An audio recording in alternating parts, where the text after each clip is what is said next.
হ্যাঁ, এখন ও মনে করে বাংলাদেশে যেন ফ্রড মনে করে বুয়া। এখন তো মনে করেন এই জায়গায় আইসা যেই কোম্পানিতে আপনি EB3 ক্যাটাগরিতে নতুন আইন করছে, যেটা EB3 ক্যাটাগরিতে যদি আপনি ভিসা নিয়ে আসেন, যেই বিশ্বের যেই প্রান্তে আসেন, মিনিমাম 1 বছর ওই কোম্পানিতে কাজ করতে হবে। ওরা তদারকি করবে, আগের মতো না। তো তারপর আপনার ফাইনাল গ্রিন কার্ডের প্রসেসিংয়ে যাবে।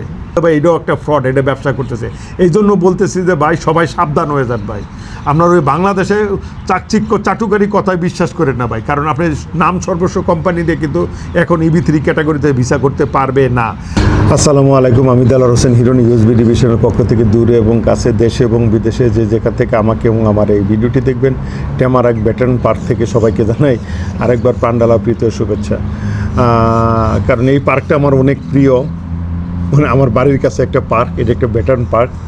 ভেটারানের স্মৃতিসৌধে, মানে দ্বিতীয় বিশ্বযুদ্ধে যারা যুদ্ধে শহীদ হয়েছিল তাদের উদ্দেশ্যে নির্মিত আমার এই পিছনে যে একটা স্মৃতিস্তম্ভ আছে, এখানে মধ্যে অনুষ্ঠান হয়। আর পাশেই আছে একটা ডগ পার্ক, আর আমার পাশেই আছে ওই একটা লেকের মতো আর কি, খালের মতো আর কি। কিন্তু মোটামুটি বলা চলে বাংলাদেশের একটা নদীর মতো। তুরাগ নদীও এত এত এত প্রশস্ত না যেই প্রশস্ত এই খালটা। দেখ, এটা কিন্তু খাল। হ্যাঁ, এখান থেকে অনেক কিছু চালায় মানুষে, অনেক কিছু করে। যাই হোক, আজকের ভিডিওটা একটু দীর্ঘ লম্বা করব, কারণ EB3 নিয়ে কিছু কথা বলতে চাই। কারণ বেশ কিছুদিন যাবৎ আমি বিভিন্ন লোকের যারা কানাডা কিংবা ইউরোপের রয়েছেন, আফ্রিকায় রয়েছেন, তারা অন্যান্য দেশ, সাউথ কোরিয়া রয়েছেন, তারা আমার সাথে যোগাযোগ করছেন EB3-র ব্যাপারটা নিয়ে কথা বলতে চাইতেছেন।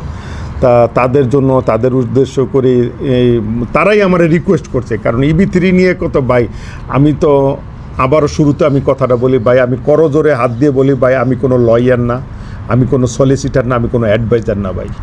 আমি শুধু আমার জীবনের বাস্তব অভিজ্ঞতা, কারণ EB3-র আমার মতো বাস্তব অভিজ্ঞতা কারো নাই ভাই। আমি নিজেও EB3 ক্যাটাগরিতে আমেরিকায় গ্রিন কার্ড পিক করছি।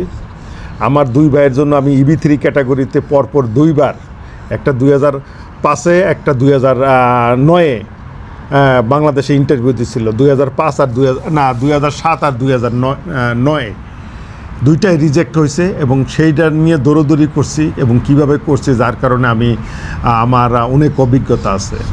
কারণ 2009-এর যেটা হয়েছে, সব 2টা বাইরে কী হয়েছিল সেই ব্যাপারটা নিয়েও আমি আগের ভিডিওতে আছে।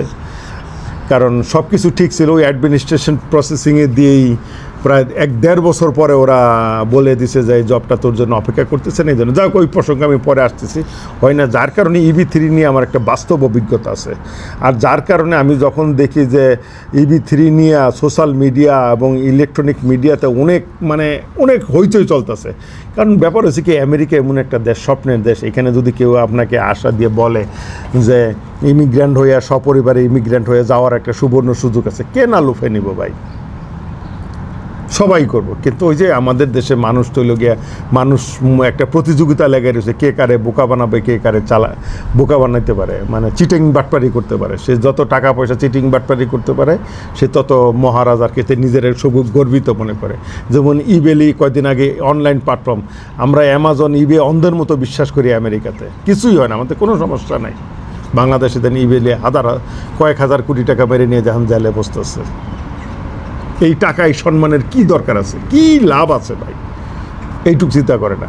ইলেকট্রনিক মিডিয়া কারে বিশ্বাস করবেন ভাই? ইলেকট্রনিক বা অনলাইনে টিকিট কাটার একটা প্ল্যাটফর্ম তৈরি হয়েছিল, বেশ কয়টা হয়েছিল, মানুষ ভালোই চলছিল, ভালোই খুব মানুষ ফ্যাসিলিটি পাইছিল। তারাও নাকি শয়ে কোটি টাকা ব্লক করে নিয়ে টিকিট দিবে বলে নিয়ে ভুয়া টিকিট ওরা সেমনিও কারসাজি করে দিয়েছে, দিয়ে এখন তারা ওরা দেউলিয়া বন্ধ করে দিয়েছে। হাজার হাজার লোক এখন পথে বসে গেছে। এই জন্য প্রত্যেকটা সেক্টরে বাংলাদেশে ভাই দুর্নীতি আর চিটিংবাজি চলতেছে। BSB গ্লোবাল একটা ছিল, একটা ইন্টারন্যাশনাল প্ল্যাটফর্ম ছিল। ওরা বিদেশি স্টুডেন্ট ভিসায় লোক পাঠাইতো, ভালোই লোকজন গেছে। কয়েকদিন আগে শুনি যে তারাও নাকি চিটারি করে কয়েক হাজার কোটি টাকা লোকের আত্মসাৎ করে এখন বন্ধ করে দিচ্ছে গেল। এরকম অহরহ সুযোগ খুঁজতেছি। EB3 ক্যাটাগরি নিয়ে 2000 অনেক লোকজন মানে ফেসবুক আর ইউটিউব খুললে খালি EB3 ক্যাটাগরিতে আমেরিকা লোক চলে যেতেছে গা। সিজনাল লোক, সিজনাল এমপ্লয়ি, তারপরে স্কিল আনস্কিল সব মানে বাংলাদেশ থেকে গড়ে সমানে আমেরিকা পাঠাই দিতেছে। মানে জিনিসটা এমন হয়েছে আর কি যে আমার মামুর বাড়ির জিনিস, আমার নানার বাড়ির জিনিস, তো আমি চাইলাম আর দিয়ে দিলাম আর কি, মামার কাছে আবদার করলাম, মামা এটা না দিলে হবে না আর কি, এরকম একটা অবস্থা হয়ে গেছে। আর আমাদের বাঙালিরও দোষ আছে, বাঙালি এটাই বিশ্বাস করে। যাই হোক, সেই EB3 নিয়ে আজকে কয়েকটা কথা বলবো, শুরুতে শেষ পর্যন্ত কথা বলবো। হয়তো আজকের ভিডিওটা একটু লম্বা হবে, যদি কারো মনে করেন প্রয়োজন মনে করেন তাহলে পুরো ভিডিওটি দেখেন, আর যদি কারো প্রয়োজন না করেন তাহলে স্কিপ করে চলে যান ভাই, আমার কোনো সমস্যা নাই ভাই।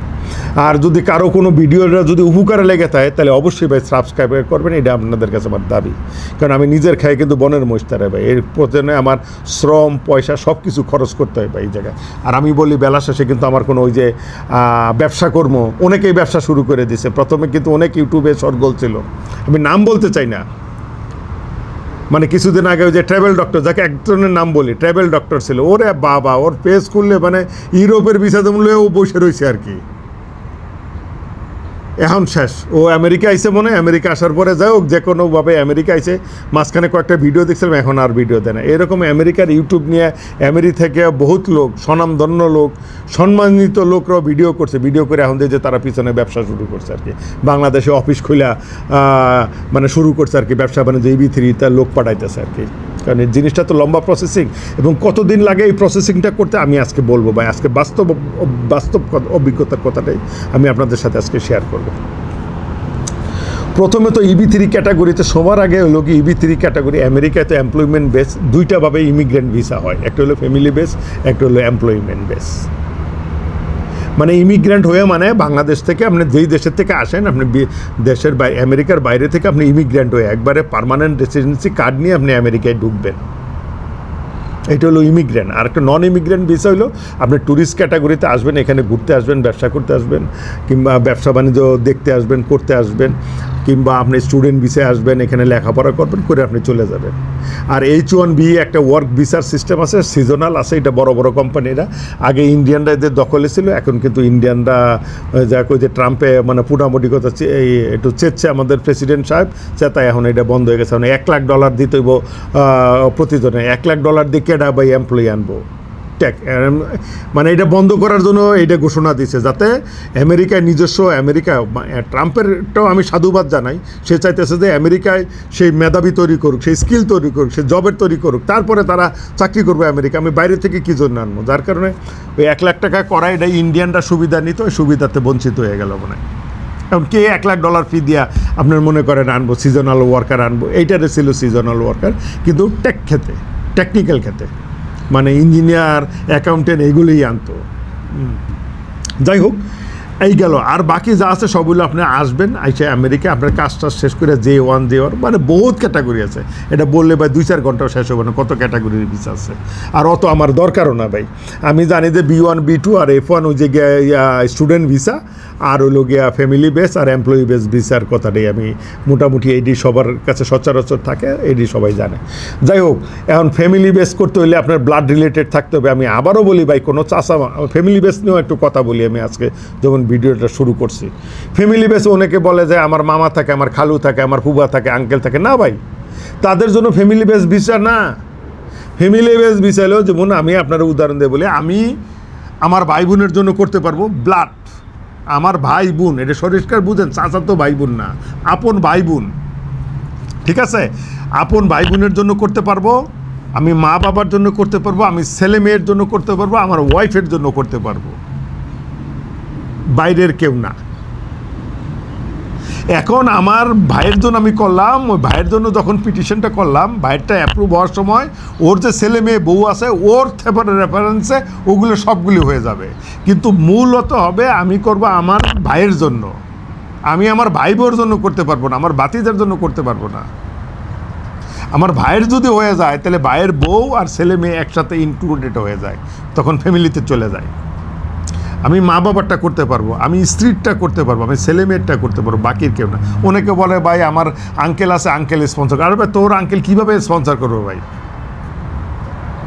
এটা তো কোনো সুযোগই নাই। আমার আঙ্কেল বলছে, আঙ্কেল বলে আবার নিবে, এসে বলতে হবে, কোনো সুযোগই নেই। এগুলো হলো গিয়ে বুয়া কথা, সান্ত্বনা দেওয়ার কথা। যাই হোক, এই গেল ফ্যামিলি বেস। এমপ্লয়ি বেসমেন্টে অনেক ক্যাটাগরি আছে, EB1, EB2, EB3, EB4, EB5, তারপরে স্পেশাল ক্যাটাগরি আরও অনেক ক্যাটাগরি আছে, সবগুলির নাম আমি বললাম না। যাও কি স্পেশালি দুইটা নিয়ে আমাদের বাংলাদেশি মানুষের খুব কৌতূহল, একটা হলো EB2 আর EB3। তো EB2 নিয়ে আজকে কথা বলবো না, EB2 নিয়ে অনেক ইনফরমেশন আমার কাছে আছে, হয়তো নেক্সট ভিডিওতে আমি হয়তো EB2 নিয়ে কথা বলবো, কারণ নাহলে অনেক বড় হয়ে যাবে। যাই হোক আসি ভাই EB3 ক্যাটাগরি। EB3 ক্যাটাগরিতে দুইটা আছে, একটা স্কিল ওয়ার্কার, একটা আনস্কিল আছে। স্কিল ওয়ার্কারের ভিতর হলো মনে করেন যারা স্কিল আছে, মনে করেন ইঞ্জিনিয়ার কিংবা ভালো হাইলি এডুকেটেড, তারপরে হাইলি এডুকেটেড যারা আছে তাদের ক্ষেত্রে হইতেছে মানে স্পেশাল কিছু স্কিল থাকতে হবে আপনার, যেটা আমেরিকায় দরকার, যেটা সেইটার মধ্যে স্কিল মানে আপনার মনে করেন যে কোনো কারিগরি দক্ষতা আপনার থাকতে হবে, ওইটার বলে স্কিল ওয়ার্কার। আরেকটা হলো আনস্কিল ওয়ার্কার, জেনারেল ওয়ার্কার, যে কোনো কাজের জন্য আপনাকে আনতে পারে। এখন মনে করেন মোস্ট অফলি বাংলাদেশ থেকে আসে জেনারেল ওয়ার্কার। EB3 ক্যাটাগরিতে আরেকটা আছে NIW, যারা নাকি স্পেশাল, যারা PhD মাস্টার্স করা স্পেশাল ক্যাটাগরির প্রফেসর, তাদের জন্য একটা স্পেশাল কোটা আছে, সেটা তো করা যায় যদি আপনার এখানে আমেরিকায় কোনো কোম্পানির সাথে, যদি আপনি কোনো ইনস্টিটিউটের সাথে কোম্পানির সাথে করতে পারেন, তাহলে ওই কোম্পানি ওইটা খুব কারেন্ট, ওইটার ভিসা হওয়ার পসিবিলিটি সুপার ডুপার। কিন্তু ওই যে স্কিল ওয়ার্কার, বাংলাদেশ থেকে যে স্কিল ওয়ার্কার আসে, স্কিল এবং আনস্কিল, এটার ভিতরে একটু কিন্তু আছে ভাই। স্কিল ওয়ার্কার বলতে মনে করেন আপনি বাংলাদেশে কোনো একটা টেকনিক্যাল কাজ, যেমন সাপোজ তো একটা কথা বললাম, আপনি কোনো দোকানে না বেকিং করেন, কোনো বেকারি শপের আপনি প্রফেশনাল বেকার, আপনি আমেরিকায় আসবেন, মনে করেন ডাঙ্কিং ডোনাট, ক্রিপসি কিম কিংবা আরও যেসব দোকান আছে, এইসব দোকান আপনার স্পন্সার করে আনবো, দেখা গেল সেইভাবে আপনি স্কিল হয়ে আসতেছেন। আর একটা আনস্কিল ওয়ার্কার, জেনারেল ওয়ার্কার, মনে করেন আপনি কোনো দোকানের স্টোর ম্যানেজার কিংবা সুপারভাইজার, কোনো ভালো একটা কাজ জানেন, মানে দোকান পরিচালনা, ব্যবসা পরিচালনা করার আপনার স্কিল আছে, ওই রকম একটা লোক আনতেছে। যাই হোক এই দুটা এখন কত স্কিল ওয়ার্কার, এবং সেটা করতে হইলে আপনি সেই এমপ্লয়মেন্ট বেস ভিসা করতে হইলে আপনাকে মূলত সবার আগে প্রথমে আপনার আমেরিকা একটা ভালো এস্টাবলিশড কোম্পানি লাগবে। নাম সর্বস্ব কোম্পানিতে কিন্তু হবে না। সেই কোম্পানির যে লোক আছে, পে স্টাফ, সেই কোম্পানির অ্যানুয়াল টার্ন ওভার দেখবে, কত টাকা রেভিনিউ আছে, কত টাকা বেচা কিনা হয়, কী করে না করে। যদি বড় কোম্পানি হয় তাহলে তো কোনো কথাই নেই, ছোটোখাটো দোকানতে যদি করে, সে দেখবে যে তার এমপ্লয়িতে কতজন লোক আছে, সে কী পরিমাণ তার বেচা কিনা হইতেছে, মানে ডেলি বেচা কিনা আছে, মান্থলি আছে কত, ইয়ার এন্ড অফ দ্য ইয়ারে সে কত টাকা টার্ন ওভার প্রফিট দেখাইতেছে, সব বিচার বিশ্লেষণ করে তারপরে হয়। তারপরে এই জন্য যে কোনো কোম্পানি ইচ্ছা করলে চাইলেই হবে না।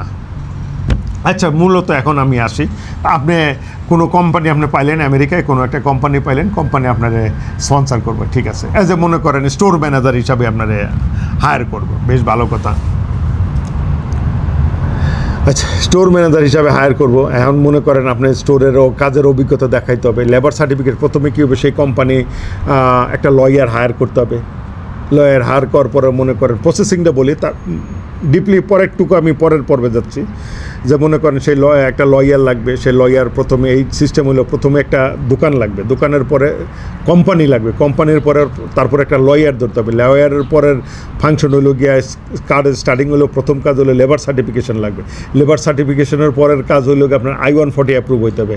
I-140 পরে আপনি যদি আমেরিকায় থাকেন তাহলে আমেরিকায় আপনি গ্রিন কার্ডের জন্য অ্যাপ্লাই করতে পারেন। আর যদি আমেরিকায় না থাকেন, দেশের বাইরে থাকেন, তাহলে দেশের বাইরে থাকলে সেই NBC ন্যাশনাল ভিসা সেন্টার সেই কাগজপত্র সব আপনার এই বিদেশে পাঠাবে। যেই এমবেসি আপনি I-140 সময় সিলেক্ট করে দেবেন সেই কনসুলেটে পাঠাবে।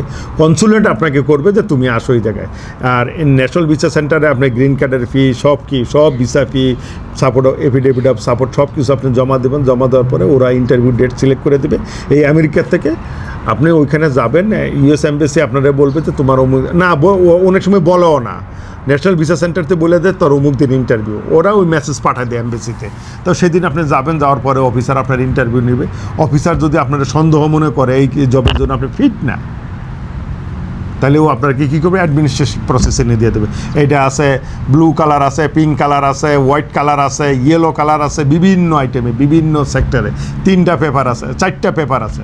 একটা হলো গিয়া ব্লু শিট, একটা হলো ইয়েলো শিট, একটা হলো পিঙ্ক শিট, একটা হলো হোয়াইট শিট। হোয়াইট শিটটা দেওয়া মানে ভিতরে অ্যাডমিনিস্ট্রেটিভ ভিতরের প্রসেসিং রয়েছে, কনসুলারের প্রসেসিং বাকি রয়েছে। যদি আপনারা ব্লু শিট ধরায় দেয় তাহলে মনে করেন অ্যাডমিনিস্ট্রেটিভ প্রসেসিং। এইটা যদি হয়, মনে করেন এইটা, এই ব্যাপারটাও আমি কথা বলবো। এই ব্লুশিট যদি ধরায় দেয় তাহলে মনে করেন 2-3 বছর তো বাংলাদেশে লাগে, আরও বেশি লাগে। আমার ভাইগো লাগছে 3 বছর, প্রায় 3 বছর এই ব্লুশিটের করতে করতে, মানে রেজাল্ট পাইতে লাস্টে যখন রেজাল্ট গেল, যাওয়ার পরে ইনভেস্টিগেশন ওরা করছে, আমিও জানি এটা, ওরা গেছে, এই খবর আমরা পাইছি, ইউএস এমবেসিতে ওখানে ইনভেস্টিগেশনে গেছে যে এই লোককে চিনে কিনা, এই করে কিনা, সমস্ত বিস্তারিত তথ্য নিয়ে তারপরে এমবেসিতে এসে আপনারা ডাকবো যে আমরা কমপ্লিট করছি, তুমি অমুক দিন পাসপোর্ট নিয়ে আসো।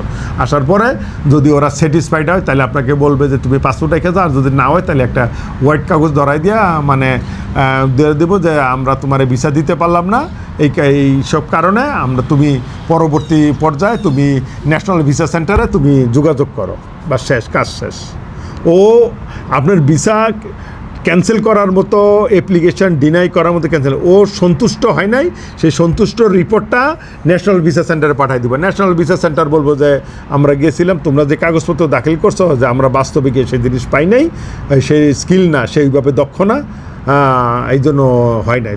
তোমার যদি আরও কোনো থাকে তাহলে তুমি কোর্টে আপিল করো, বা আমি 2 ভাইয়ের লেগে আপিল করছি, এখন আপিলও চলে ভাই, এখন চলতেই আছে। যাই হোক, এখন বলি ভাই প্রসঙ্গটা, মনে করেন যেই কোম্পানিটা নেবেন, কোম্পানিটা নেওয়ার পরে আপনি একটা লয়ার হায়ার করবেন। লয়ার হায়ার করে, লয়ারের ফি আছে মনে করেন প্রকারভেদে $14,000 থেকে $20,000 আছে, $15,000 থেকে $20,000 আছে। লয়ারের কাজ হবে প্রথমে আপনার কোম্পানির প্রোফাইল আপনাকে দিতে হবে। লয়ার, সে কোম্পানির প্রোফাইল লয়ার সাবমিট করব, সমস্ত ডকুমেন্ট। লয়ার তো একটা আছে, ডিটারমেন্ট আছে যে এত টাকার মতো কত টাকা স্যালারি, কয়জন এমপ্লয়ি কাজ করে, তাদের কি পে শিট সব কিছু আপনি বানাইবেন। যদি না থাকে হয়তো অ্যাকাউন্টেন্টে বলে দিলে অ্যাকাউন্টেন্ট বানায় দেওয়ার পরে লয়ারের কাছে দেওয়ার পরে লয়ার লেবার ডিপার্টমেন্টে সাবমিট করবো যে এই কোম্পানি এই জায়গাতে বাইরেতে লোক আনতে চায়, লোকটা আনতে পারবে কি না। এখন যদি লেবার ডিপার্টমেন্ট যদি বলে যে ওকে, তারা এগ্রি হয় যে না সে আনতে পারবে, তাইলে মনে করেন আপনি পরবর্তীতে আপনি যারা নির্বাচন করবেন, তার প্রসেসিং শুরু হল। লেবার সার্টিফিকেশন শুরু কিন্তু আপনার কোম্পানি দিয়ে যাচাই করতে হবে সেই কোম্পানি এলিজেবল কিনা লেবার আনার জন্য। ওদের জন্য $3,000 থেকে $4,000 ফি নেয় উকিল, বুঝছেন ভাই। যাই হোক, তারপরে যখন আপনি হবেন, তারপরে আপনি লেবার সার্টিফিকেশনের জন্য অ্যাপ্লাই করবেন। লেবার সার্টিফিকেশনে মনে করেন 14 থেকে, আমার এক পরিচিত লোক, ওই যার কথা আমার এই ভিডিওতে সে ছিল, আসিফ করে নাম একটা ছেলে, সে 26 মাস পরে পাইছে, লেবার সার্টিফিকেশন পাইছে ফ্লোরিডাতে। এখন সে I-140 জন্য অ্যাপ্লাই করবে। I-140 অ্যাপ্লাই করলে তা সেরকম লেবার সার্টিফিকেশন আপনি অ্যাপ্লাই করবেন, অ্যাপ্লাই করার পর লেবার সার্টিফিকেশন হবে। লেবার সার্টিফিকেশন স্টেট বেতে ধরে নেন ভাই 2 বছর, 18 থেকে 24 মাস, 2 বছরের নিচে হবে না ভাই। তারপর হইল গিয়ে আপনি I-140 জন্য অ্যাপ্লাই করবেন। I-140 মনে করেন লেবার সার্টিফিকেশন যেদিন আপনার লেবার ডিপার্টমেন্ট রিসিভ করবে ওই দিনতে আপনার প্রায়োরিটি ডেট চালু হয়ে গেল। তারপরে I-140 অ্যাপ্রুভ হওয়ার পরে তারপরে আপনার I-140 অ্যাপ্রুভ হয়ে যাবে ভাই 15 দিন। যদি আপনি স্পেশাল আছে, যদি এক্সট্রা টাকা পে করেন, $2,500 প্রিমিয়াম সার্ভিস নেন, তাহলে মনে করেন 15 দিনের ভিতরে I-140 অ্যাপ্রুভ হয়ে যাবে। ওই কোম্পানির 3 বছরের ট্যাক্সের কাগজ দিয়ে সব কিছু দিয়ে ওই I-140 ভিতরে আপনি লিখে দিবেন যে আপনার লোক কোন জায়গায় করবে। যদি আমেরিকায় থাকে, সরাসরি যদি আমেরিকায় থাকে তাহলে লিখতে হবে USA-তে করবে অ্যাপ্লাই, আর যদি নাকি ওভারসিজ থাকে তাহলে লিখে দিতে হবে কোন কনসুলেটে, কোন এমবেসিতে সে করবে। আচ্ছা, করার পরে তারপরে হয়ে গেল, তখন আপনার বসে থাকতে হবে যে priority date, national visa centre বসে থাকবে, কারণ ন্যাশনাল ভিসা সেন্টারে আপনার ভিসার ডেট অ্যাভেলেবেল না হলে ওরা তো দিবে না। ওই যে আগে আসলে আগে পাবেন ভিত্তিতে একটা সেট থাকে। যেমন বর্তমানে চলতেছে 2021 আগস্টের কাজ চলতেছে, পহেলা আগস্ট 2021 সাল পর্যন্ত যারা অ্যাপ্লাই করছিল, যাদের প্রায়োরিটি ডেট ছিল, তাদের জন্য আনস্কিল, তাদের গ্রিন কার্ডের প্রসেসিং চলতেছে আর কি। আর আরেকটা তাদের প্রসেসিংয়ে ইন্টারভিউর সব কিছু বলছে যে তুমি তোমার কাগজপত্র সাবমিট দাও, সেটা হলো ডিসেম্বরের 1 তারিখ 2021 সাল পর্যন্ত। মানে আগস্টের 1 তারিখ, বুঝেন কথাটা, আগস্টের 1 তারিখ 2021 সাল পর্যন্ত যাদের প্রায়োরিটি ডেট ছিল তাদেরকে ভিসা প্রসেসিংয়ে চলে গেছে। তাদেরকে যেখানে হোক, যদি আমেরিকা থাকে আমেরিকায় প্রসেসিং চলতেছে, যদি ওভারসিজে যায় তাহলে কাগজপত্র ওভারসিজে পাঠাই দিব।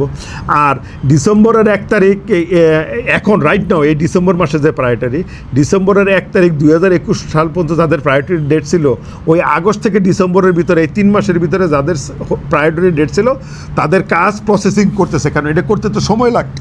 আপনাকে চিঠি দিব যে হ্যাঁ তুমি এই জিনিসগুলি, সে যেই লোক যাবে তার পুলিশ ক্লিয়ারেন্স, তার পাসপোর্টের ফটোকপি, তার ছবি, তারপর একটা ইমিগ্রেশন যে ইমিগ্রেন্ট ভিসার যে ফর্ম আছে সেই ফর্মটা ফিল আপ করে দিতে হবে। I think DS-260 I believe, সেই 260 এই ফর্ম ফিল আপ করে দিতে হবে। দেওয়ার পরে ফিল আপ জমা দেওয়ার পরে তারপরে করবে যে তুমি এফিডেভিট অফ সাপোর্ট জমা দাও। তখন হইলে কোম্পানির কাগজপত্র, যে কোম্পানি কাগজ করছে সেই কোম্পানির ট্যাক্সের কাগজ সব কিছু দিয়ে যাওয়ার পরে ওরা যদি সন্তুষ্ট হয়, ওইটার জন্য আবার আলাদা ফি আছে, DS-260 একটা ফি আছে, এফিডেভিট অফ সাপোর্টের একটা ফি আছে। এই ফিগুলি জমা দেওয়ার পরে ওরা বলবে যে আমরা ফি রিসিভ করছি, একটা অ্যাকাউন্ট খুলতে হবে ন্যাশনাল ভিসা সেন্টারে। তারপরে মনে করেন ওরা বলবো যে ঠিক আছে আমরা সব কিছু স্যাটিসফাইড হয়েছি। যদি মনে করেন যে না ও স্যাটিসফাইড না, তাহলে আপনাদের কন্টিনিউ আপনার সাথে কন্ট্যাক্ট করতে থাকবে, বলবে যে তুমি এই কাগজ দাও, এই কাগজ দাও। এইগুলা শেষ হয়ে গেলে তারপরে যখন নাকি আপনার আবার ওই যে মানে priority date, final priority date হবে, কাট অফ ডেট হবে, ওই দিন পর্যন্ত যদি আপনার মেয়াদ চলে আসে তাহলে আপনার ভিসার জন্য, প্রসেসিংয়ের জন্য এমবেসিতে ইন্টারভিউর জন্য আপনার পাঠাবে। ঠিক আছে, তাই এই প্রসেসিংটা পুরো প্রসেসিং করতে মনে করেন বর্তমানে চলতেছে 2021 সাল, তার মানে আজকে চলে কি 2025, তার মানে 4 বছর। লেবার সার্টিফিকেশন পাইতে হলো 2 বছর, টোটাল 6 বছরের কাহিনী কিন্তু এই জায়গায় 6 ইয়ার। আনলেস যদি কোনো মিরেকাল হয়ে যদি ওই প্রায়োরিটি ডেট যদি জাম্প না করে, কোনো যদি মিরেকাল না হয়, তাহলে মনে করেন যারা EB3 ক্যাটাগরিতে নিয়ে কথা বলতে চাচ্ছেন, শুনতে চাচ্ছেন, তাদেরকে বলি ভাই 6 ইয়ার লাগবে। এখন আপনাকে বলি ভাই, এই EB3 ক্যাটাগরিতে সবার আগে হলো গিয়া যারা বাংলাদেশে, আমি বারে বারে বলতেছি ভাই আমার এই ভিডিওটা করা সচেতনমূলক ভিডিওটা, আমি কারোর নিরুৎসাহিত করি না। ওই যে বাংলাদেশে ঝড়ে বক পড়ছে, ফকিরের কেরামতি বাড়ছে, অবস্থাটা হয়ে গেছে। তা ভাই 1 জন 2 জন 5 জনের ভিসা হয়েছে, সেই নিয়ে মনে করেন হুলস্থুল পেয়ে সব হুমড়ি খেয়ে পড়ছে। কারণ বাংলাদেশটা তো ভাই বাংলাদেশ, এটা হলো ফ্রডের দেশ ভাই। আপনি এই সোজা কথাটা বুঝেন না কেন? বাংলাদেশ এমবেসির যেটা US এমবেসিতে যেই লোক কাজ করে ওরা সবাই জানে 99% লোক কাগজপত্র আমরা দেখলে ফ্রড দেই, ভুয়া কাগজপত্র দেই। এই যে কয়দিন আগে দেখছি পেপারে দিছে 12 জন না 13 জনের একটা গ্রুপ ধরছে, ওরা NGOর কাগজপত্র বানায় US এমবেসির ওয়েব পেজেও দিছে যে 12-13 জনের একটা গ্রুপ বানাইছে, NGOর কাগজপত্র বানাইছে, NGOর কনফারেন্সে ওরা আমেরিকা আসবে। তা অ্যাম্বাসেডার নাকি জিজ্ঞাসা করছে, এটা ওই যে আর একটা চ্যানেল আছে, একটা ভাই আছে, সে আমি তারে খুব রেসপেক্ট করি, CM কি একটা চ্যানেল আছে, ওই ভাই কিন্তু ভালো করে, সে এইসব কোনো ঝামেলা দেয় না, সে ভিসা প্রসেসিং করে দেয়। এইটা ঠিক আছে ভাই, এইটা আমি 100% রাখবো। কারণ যদি ফর্মে কোনো ভুল হয়ে যায় তাহলে ভিসা হয় না। সে যেই কাজটা করতেছে, মহৎ কাজ করতেছে, আমি তারা স্যালুট জানাই। তার চ্যানেলে আমি কিন্তু এটা দেখলাম যে আইসা এক লোক আয়া যে নাকি তারা পুলিশে ধরে নিছে, 15 দিন না 1 মাস জেল খেটে আইছে, এখন তার জীবন যৌবন সব শেষ হয়ে গেল। তার কোন আঙ্কেল নাকি আমেরিকার থেকে যোগাযোগ করে দিছে যে অমুক লোকের সাথে যোগাযোগ করো, ওরা 25 লাখ টাকা নিব, কন্টাকে ভিসা আর কি, ভিসা হইলে পরে টাকা। তা ও তো সব কিছু জানে না, ও শুধু পাসপোর্ট দিছে আর ভোটার ID কার্ড দিছে, বাকি কাগজপত্র ওরা বানাইছে। তা সব কিছু রেডি করে গিয়ে ইন্টারভিউ দিন নাকি জিজ্ঞাসা করছে যে তোমার কি ডেজিগনেশন কি, তুমি এই কোম্পানিতে কাজ করো, কত বছর কাজ করো, কয়জন লোক কাজ করো, ও বলতে পারেনি। কারণ বুঝেন তো ভাই, বুয়া জিনিস বুয়াই, এত কিছু বোঝা যায় ভাই। যাই হোক গেল, তারপরে এই করে সবাইরে ডাকছে, ডাকার পরে সবাইরে ওয়েটিং রুমে বসায় রাখছে। ঠিক আছে, কেউ কোনো বিদায়, যে কথাটা বলতেছিলাম, ওরা তো 12 জন সবাই, মানে 12-13 জন সবার ইন্টারভিউ দিয়ে সবাই ওয়েটিং রুমে বসায় রাখছে। ওয়েটিং রুমে বসায় রাখার পরে পুলিশ কল দিছে, মানে ওরা তো জানে না, পরে আসছে ডিবি আসছে, ডিবি রাতে তুলে দিছে। তার ডিবির অফিসে নিচে নেওয়ার পরে ওদের কোর্টে চালান করে দিছে। আমেরিকান এমবেসি বাদী হয়ে কেস করছে, এত সহজে তো ছাড়বো না। যাই হোক 15 দিন জেল খাটার পরে, কারণ ওরা তো ওরকম কিছু করে নাই, হয়তো কাগজপত্র জালিয়াতির কেস দিছে আর কি। যাই হোক তারপরে ছাড়াই নিয়েছে। এখন কত হলো, সেই ছেলের ফিঙ্গারপ্রিন্ট নিছে। এখন কোর্টেতে যদি এই কথা প্রমাণ, যারা ওই ব্রোকার ছিল তাদেরকেও ধরছে, ওদের সূত্রপাতি দিয়ে তাদেরও ধরছে। ধরার পরে সবাই জামিনে বেরিয়ে গেছে, কারণ দেশটা তো বাংলাদেশ, এই বাংলাদেশে সব কিছু সম্ভব। কিন্তু কত হলো ভাই, যেই ছেলেটার আক্ষেপ, সেগুলো যে ভাই তার আমেরিকার লাইফ মানে ফ্রড কেসের জন্য সে যদি কোর্টেতে যদি নির্দোষ প্রমাণ করে না আসতে পারে, আর তার সারা জীবনের একটা মানে তার জীবনে স্পট পড়ে গেল। কারণ যে সে আর মনে করেন কোনোদিন আমেরিকান এমবেসিতে দাঁড়াইলে তো তার রেকর্ড থেকে যাবে, সে ফ্রড কাগজপত্র জমা দিচ্ছে। সে যদি ভালো কিছুও দেয় তারও সেই ধরবো।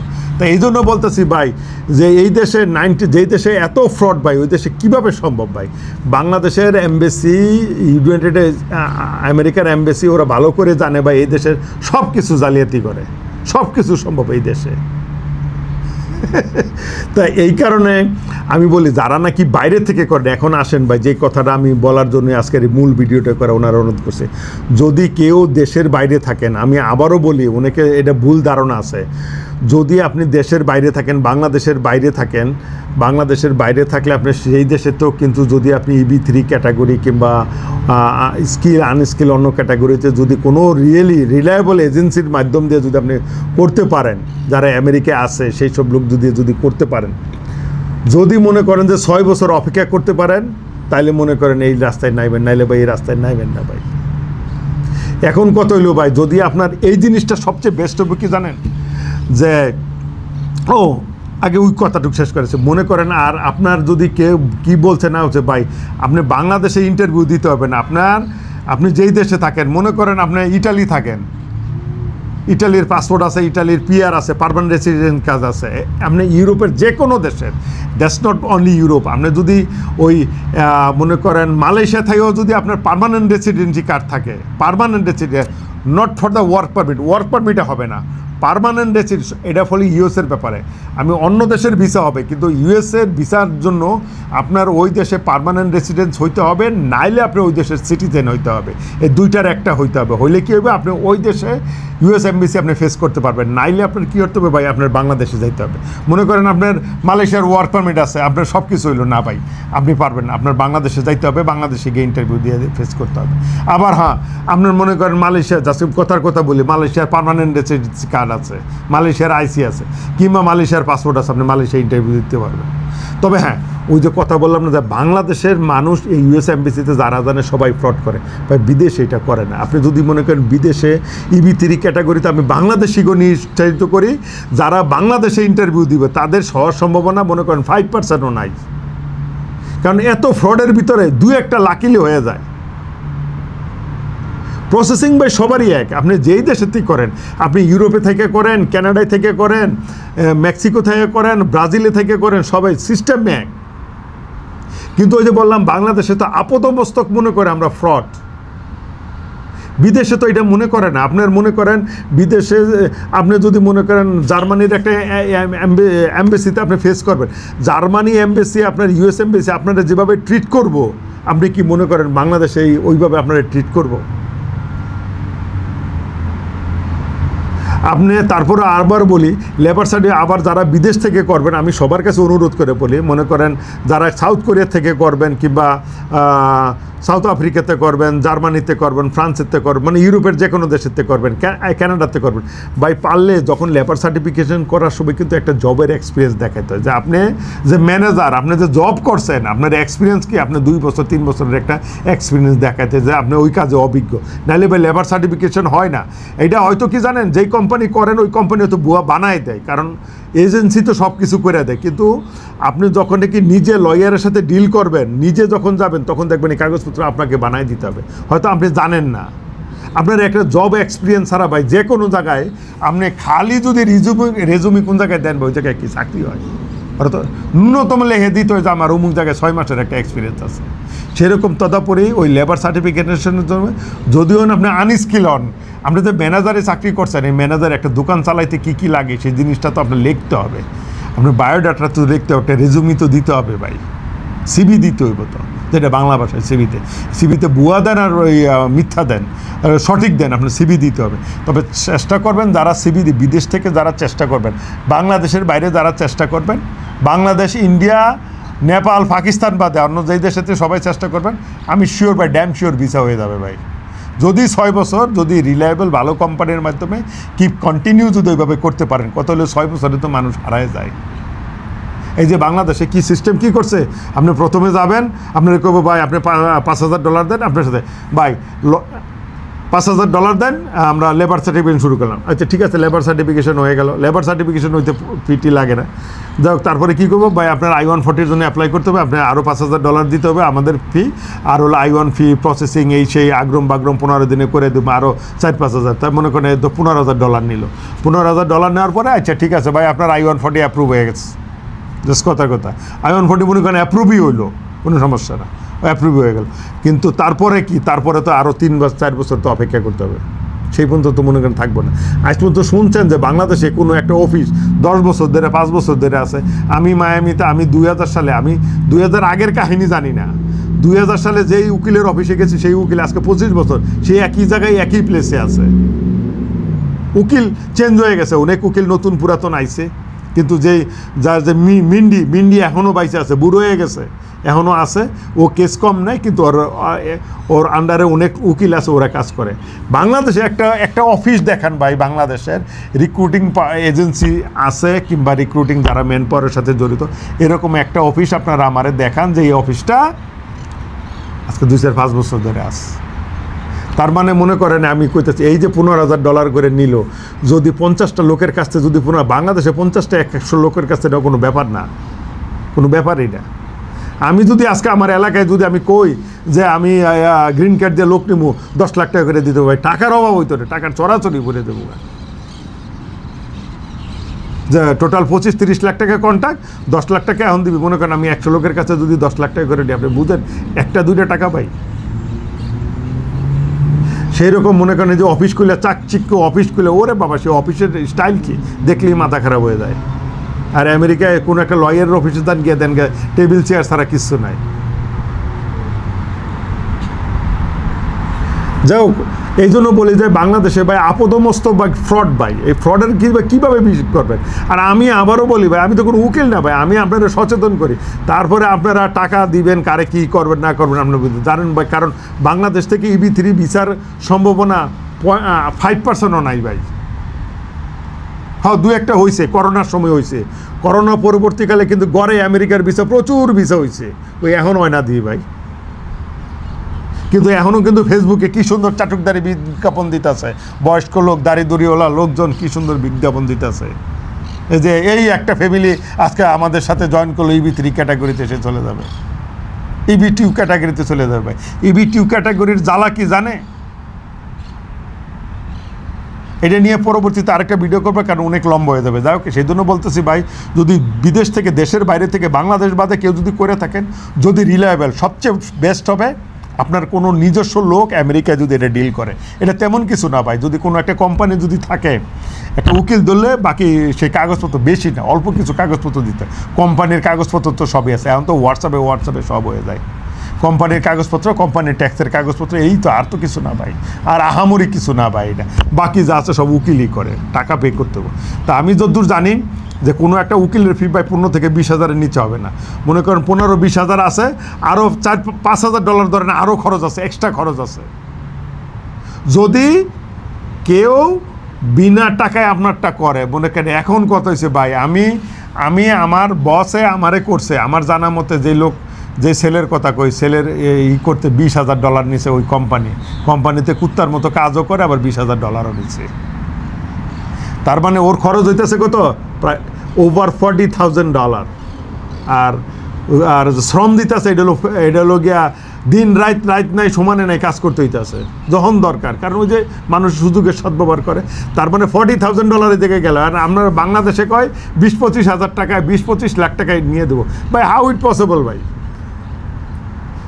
হ্যাঁ, এখন ও মনে করে বাংলাদেশে যেন ফ্রড মনে করে বুয়া। এখন তো মনে করেন এই জায়গায় আইসা যেই কোম্পানিতে আপনি EB-3 ক্যাটাগরিতে নতুন আইন করছে, যেটা EB-3 ক্যাটাগরিতে যদি আপনি ভিসা নিয়ে আসেন, যেই বিশ্বের যেই প্রান্তে আসেন, মিনিমাম 1 বছর ওই কোম্পানিতে কাজ করতে হবে, ওরা তদারকি করবে, আগের মতো না। তো তারপর আপনার ফাইনাল গ্রিন কার্ডের প্রসেসিংয়ে যাবে। আগে তো মনে করেন ওইলি গ্রিন কার্ড আইলেই পরে গ্রিন কার্ড দিয়ে দিচ্ছে, খোঁজখবর নেয় না কোম্পানি আছে না আছে। এখন ওরাও এটা বুঝে, আমেরিকাও বুঝে, আমেরিকাও খোঁজখবর নিয়ে জানছে যে ভাই এটাও একটা ফ্রড, এটা ব্যবসা করতেছে। এই জন্য বলতেছি যে ভাই সবাই সাবধান হয়ে যান ভাই। আপনার ওই বাংলাদেশে চাটুকারি কথায় বিশ্বাস করেন না ভাই, কারণ আপনি নাম সর্বস্ব কোম্পানি দিয়ে কিন্তু এখন EB-3 ক্যাটাগরিতে ভিসা করতে পারবে না। আবার মনে করেন EB ক্যাটাগরিতে খোদা না করুক ভিসা হইলো, সেই কোম্পানিতে আপনাকে 1 বছর কাজ করতে হবে এবং রিপোর্ট করতে হবে যে আপনি এই কোম্পানিতে 1 বছর কাজ করতেছেন। ওই যে কাগজে কলমে কোম্পানি দিয়ে, যেমন বাংলাদেশে যেমন আমার ভাইয়েরও বিশাল বড় গার্মেন্টস ফ্যাক্টরি আছে, ও দেশ বিদেশ ঘুরে ওই সব ফ্যাক্টরির কাগজপত্র দেখায়, আসলেও কাগজপত্র অরিজিনাল লাইসেন্স সবই আছে, কিন্তু বাস্তবে কোনো কোম্পানি নেই, গার্মেন্টস ফ্যাক্টরি নেই। এই আমার ছোটো ভাইটা যেটা বিভিন্ন দেশে ঘোরাফেরা করে, কোরিয়া, জাপান সব দেশ ঘোরা শেষ, ওই সব জায়গায় ও ভিসা লেগে সাবমিট করে সেই অরিজিনাল পেপার, ব্যাংক স্টেটমেন্ট সব কিছু সাবমিট করে। তার জন্য বলি ভাই এটা বাংলাদেশ না যে ভাই পেপার, হ্যাঁ আগে ছিল, করোনা পরবর্তীকালে বহুত সুযোগ গেছে ভাই, সেই সুযোগ না। পরবর্তীকালে ছাত্র বিষয়ে আমেরিকা আইছে, আমার কাছেই আছে ভাই, কোনোরকম ম্যাট্রিক পাস করছে, স্টুডেন্ট বিষয়ে আমেরিকা আইছে, ঠিকমতো নামও বলতে পারে না, কইতে গেলে দাঁত ভেঙে থাকে, সেই পোলাপানও কিন্তু স্টুডেন্ট বিষয়ে আমেরিকা আইছে ভাই। এটা ওই করোনার পরপরই, করোনার মাঝামাঝি যখন একে এমবেসি খুললো না, ঠিক ওই মুহূর্তের কাহিনি। ওই মুহূর্তে কিন্তু গড়ে হরিবল একটা ভিসা হয়েছে, যেমন ক্যানাডার ভিসা হয়েছে। ক্যানাডাও মানুষ বুঝছে যে সব 2 নম্বর ফেক কাগজ দিতেছে, এই জন্য কিন্তু ক্যানাডার ভিসা বন্ধ হয়ে গেছে। তো এই জন্য করি ভাই, সরি ভাই আজকের ভিডিওটা অনেক লম্বা হয়ে গেল ভাই, চেষ্টা করছি ভাই আপনাদের সচেতন করার জন্য, বাকিটা পারছি কিনা, কতটুকু পারছি কিনা জানি না। তা যদি আপনাদের এই ভিডিওটা কাজে লেখা থাকে, আমি আবারও বলি, বাংলাদেশের দুষ্ট লোকের মিষ্টি কথা, আমার কথা ভাই, আমার কিন্তু কোনো স্ক্রিপ্ট করে না, আমার যা মনে আছে, মনের ভিতরে গাথা আছে, আমার কম্পিউটারে যা আছে, এই কম্পিউটারে সবগুলো আমি বলার চেষ্টা করছি। তারপরে যদি আরও কিছু জানার থাকে আপনারা মেসেজ করেন, চেষ্টা করবো। আর ফোন ধরি না কেন ভাই, আমেরিকা আমার কাজ করে খাইতে হয় ভাই, এটা তো আমার প্রফেশন না যে এটা দিয়ে আমি চিটিং বাটপারি করবো, যে এটা দিয়ে মিষ্টি কথা কইলাম, পরে ফোনে কইলাম যে ভাই ঠিক আছে তুমি অমুক জায়গায় যোগাযোগ করো। আমার ভাই কাজ করে খাইতে হয় ভাই। এই যে আজকে রয়েছি, আজকে সারাদিন কাজ করি না, সারাদিন কাজ করলে আমি কিছু পয়সা পাইতাম। এই ভিডিও কর্ম দিয়ে কিন্তু আজ আধা বেলা কাজ করে চলে আসছি, কারণ দিনের বেলা ছাড়া ভিডিও করতে পারি না, যার কারণে। যাই হোক, অনেক কথা বললাম, EB3 নিয়ে কথা বললাম। যদি বিদেশ থেকে, আবারও বলি পরিশেষে একটা কথা বলি, যদি বিদেশ থেকে করেন ভিসা হওয়ার সম্ভাবনা অনেক বেশি, অনেক বেশি। আমি 99% ভিসা হবে, আর বাংলাদেশ থেকে করলে 99% ভিসা হবে না ভাই, 1% ধরে নেন হয়ে যেতে পারে। ওই যে জ্বরে বক পরে ফকিরের কেরামতি পারে, কারণ ওই যে বললাম না, ফ্রডের ভিতরে একটা হয়তো ওই অফিসারের হয়তো যে কোনো কারণে দিয়ে দিছে, কারণ এটা অফিসারের মর্জির উপরে। অফিসারে কেস রিভোক করতে পারে না, কিন্তু কেস ডিনাই করে আপনার ইসে দিয়ে দিতে পারে, ওই আমেরিকা ফেরত পাঠিয়ে দিতে পারে, তো আমেরিকায় গিয়ে আবার আপিল করো তুমি, ঠিক আছে। যাই হোক, আজকে অনেক কথা বললাম, যার কথার ফাঁকে যদি কোনো ভুল ত্রুটি থাকে ক্ষমা সুন্দর দৃষ্টিতে দেখবেন। তা টিল দেন, আল্লাহ হাফেজ।